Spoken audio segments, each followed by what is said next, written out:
જય હિન્દ વિદ્યાર્થી મિત્રો, આજના નવા વિડિયોની અંદર આપણે આઈએમપી કહી શકાય 2 માર્ક્સ ની અંદર પૂછાતો એવો સવાલ મોહેન્જો-દડો વિશે માહિતી લખો.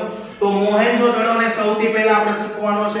ખૂબ સરસ મજાનો અને આઈએમપી સવાલ જોવા મળે કે મોહેન્જો-દડો એ ઈસવીસન 1922 માં સર જ્હોન માર્શલ અને કર્નલ મેકે ઓછું ફેકે ના વડપણ નીચે એના માર્ગદર્શન નીચે રખાલદાસ બેનર્જી અને દયારામ સહાની નામના ભારતીય પુરાતત્વવિદો ને સિંધ એટલે કે પાકિસ્તાનમાં હાલમાં આવેલું છે ત્યાં લારખાન જિલ્લામાં મોહેન્જો-દડો ખાતે ખોદકામ દરમિયાન એક નગર મળી આવે છે, ત્યાં અવશેષો મળ્યા છે અને ખાસ યાદ રાખવાનું છે, 1 માર્ક્સમાં પૂછાય મોહેન્જો-દડોનો અર્થ શું થાય?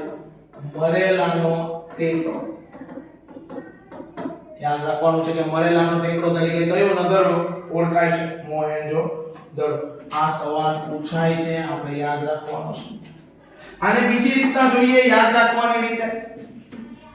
તો મોહેન્જો-દડો ઈસવીસન 1922 માં બે અંગ્રેજ અધિકારીના નામ યાદ રાખવાના, સર જ્હોન માર્શલ અને કર્નલ મેકે ઓછું ફેકે ના વડપણ નીચે બે બીજા નામ યાદ રાખજો, રખાલદાસ બેનર્જી અને દયારામ સહાની. આ બે ભારતીય પુરાતત્વવિદો દ્વારા ઉત્ખનન કરતા કઈ જગ્યાએ સર ઉત્ખનન કર્યું? સિંધમાં. સર સિંધ ક્યાં આવ્યું છે? હાલમાં આ પાકિસ્તાનમાં જોવા મળે છે. સિંધ પાકિસ્તાનની અંદર લારખાન જિલ્લામાં મોહેન્જો-દડો ખાતે ઉત્ખનન કરતા જે નગર મળી આવે છે તે મોહેન્જો-દડો છે અને મોહેન્જો-દડોનો અર્થ થાય છે મરેલાનો ટેકરો. યાદ રાખવાનું છે. ત્યારબાદ મોહેન્જો-દડોની નગર રચના જોવાની છે કે મોહેન્જો-દડો એની નગર રચના. તો મોહેન્જો-દડો પોતે નગર આયોજનની દ્રષ્ટિએ ખૂબ જ નિપુણતા ધરાવે છે. ત્યાંના જે મકાનો છે એ પૂર અને ભેજથી બચવા માટે ઊંચી પ્લીત એટલે ઊંચી પીઠિકા ઉપર બાંધવામાં આવતા હતા. ઊંચાઈ ઉપર જોવા મળે જેથી પૂર અને ભેજથી મકાનોને રક્ષણ મળેલું રહે. અહીંયા જે શ્રીમંતોના મકાન હતા, શ્રીમંતો એટલે પૈસાવાળા વર્ગ ધરાવતા, એના મકાનો 2 માળના હતા અને જે સામાન્ય જનતાઓ છે એ સામાન્ય લોકોના મકાન 1 માળના જોવા મળતા. જે શ્રીમંતો છે એમના મકાન 5 કે 7 ઓરડા વાળા હતા. કેટલા ઓરડા, કેટલી રૂમ હતી? તો કે સર 5 અથવા 7. અને જે સામાન્ય છે એમના ઓરડાઓ આપણને 2 કે 3 જોવા મળતા હતા. અને સમગ્ર નગરની ફરતે દિવાલની રચના કરવામાં આવી હતી સુરક્ષાઓ માટે. દિવાલની રચના, મકાનના દરવાજા જાહેર રસ્તાને બદલે અંદર શેરીમાં ગલીમાં આપણને પડતા જોવા મળતા હતા. કે ભાઈ મોહેન્જો-દડોના નગરના જે રસ્તા છે, જે દરવાજા છે મકાનના, એ દરવાજા જાહેર રસ્તામાં નહોતા ખોલતા પણ એને બદલે અંદર ગલીમાં પડતા હતા. દરેક મકાનમાં કોઠાર, સર કોઠાર એટલે અનાજને સંગ્રહ કરવાની વસ્તુ, રસોડું, સ્નાનાગૃહ ના અવશેષો મળ્યા છે અને હવા ઉજાસ માટે બારી બારણાની પણ વ્યવસ્થા એ સમયમાં જોવા મળતી હતી. નેક્સ્ટ, રસ્તાઓ. આ નગર રચનાનું વિશિષ્ટ લક્ષણ અહીંયા આવેલા રસ્તાઓ હતા. આ લોકોએ રસ્તાઓની બાબતમાં પણ ઘણું બધું ધ્યાનમાં લીધેલું છે.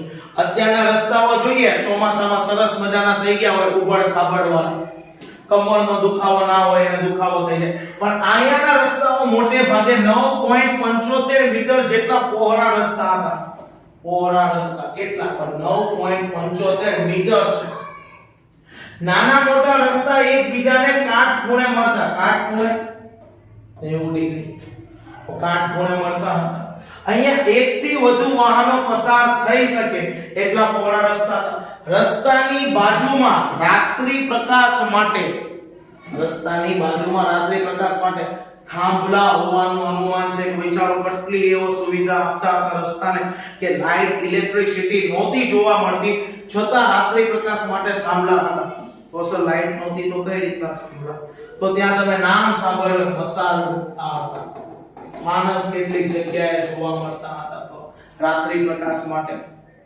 નગરના સીધા પહોળા રાજમાર્ગો હતા. રાજમાર્ગ કે તે ક્યાંય વળાંક લેતા નહોતા, સીધા જ સ્ટેટ પસાર થતા હતા. આ પ્રાચીન સમયની ભાઈ વિશેષતા ગણાય છે. બે મુખ્ય રાજમાર્ગ જોવા મળે, જે એક ઉત્તરથી દક્ષિણ દિશા તરફ અને એક આપણને પૂર્વથી પશ્ચિમ દિશા તરફના રાજમાર્ગ જોવા મળે છે, જે બંને માર્ગ એકબીજાને મધ્યમ કાટખૂણે છેદતા હતા. આ કાટખૂણે એકબીજાને મળતા હતા. નેક્સ્ટ, ગટર યોજના. આ નગર રચનાનું વિશિષ્ટ લક્ષણ ગટર યોજના છે. મોસ્ટ આઈએમપીલીટી અંડરલાઈન કરવાની છે, યાદ રાખવાનું છે કે આવી ગટર યોજના સમકાલીન સભ્યતાઓમાં, તે સમયની સભ્યતાઓની અંદર જોઈએ તો ભૂમધ્ય સમુદ્રના ક્રીટના ટાપુ સિવાય બીજે ક્યાંય જોવા મળતી નથી. કે ગટરની જે યોજનાઓ આપણને મોહેન્જો-દડોમાં જોવા મળે છે, એવી યોજના આખા વિશ્વમાં બીજે ક્યાંય તે સમયમાં નહોતી, સિવાય ભૂમધ્ય સમુદ્રના ક્રીટના ટાપુ. યાદ રાખવાનું છે, આ પરીક્ષામાં પૂછાય છે. ભૂમધ્ય સમુદ્રના ક્રીટના ટાપુમાં જ જોવા મળતી હતી. દરેક તેમજ નગરમાંથી ગંદા પાણીના નિકાલ માટે ગટર બનાવવામાં આવી હતી. દરેક મકાનમાં એક ખાળ કૂવો હતો. ખાળ કૂવો એટલે જે મકાન છે, મકાનની નીચે જ ખાળ કૂવો, જમીનમાં નીચે તમને મકાનની નીચેના ભાગમાં જોવા મળે કૂવો.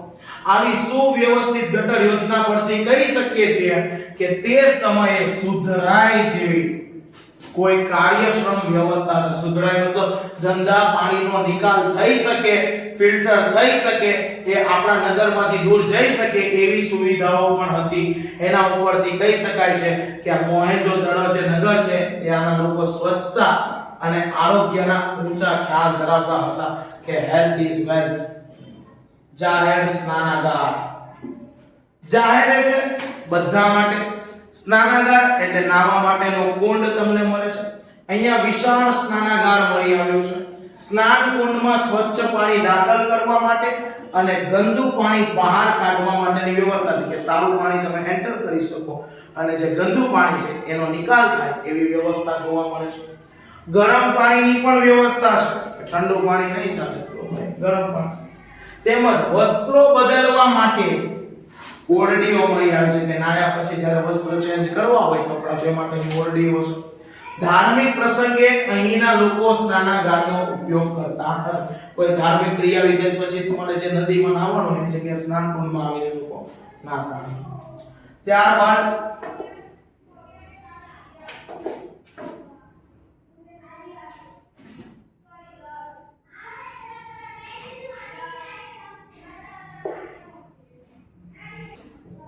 જાહેર મકાનો. જાહેર મકાનો જોવા મળે છે. મોહેન્જો-દડોમાંથી જાહેર ઉપયોગી એવા બે મકાન મળ્યા કે દરેક લોકો તેનો ઉપયોગ કરી શકે. જેમ કે તેનો ઉપયોગ સભા ખંડ, કોઈ સભા બોલાવવા માટે, મીટિંગ કરવા માટે, મનોરંજન ખંડ, એન્જોય કરવા માટે, કોઈ નાટક છે તે રજૂ કરવું હોય અથવા કોઈ નૃત્ય પ્રસંગો હોય તો એ માટે, વહીવટ ખંડ માટે, કઈ કામકાજ માટે વપરાતા હશે નગરોના, રાજ્યના કોઠાર ખંડ તરીકે કે વધારાનું જે અનાજ છે તો એનો સંગ્રહ કરી શકે, જેથી દુષ્કાળની પરિસ્થિતિ, દુશ્મન દેશો તરફથી એટેક થાય ત્યારે અનાજ આપણને કામ લાગે, તો કોઠાર ખંડ તરીકે થતો છે.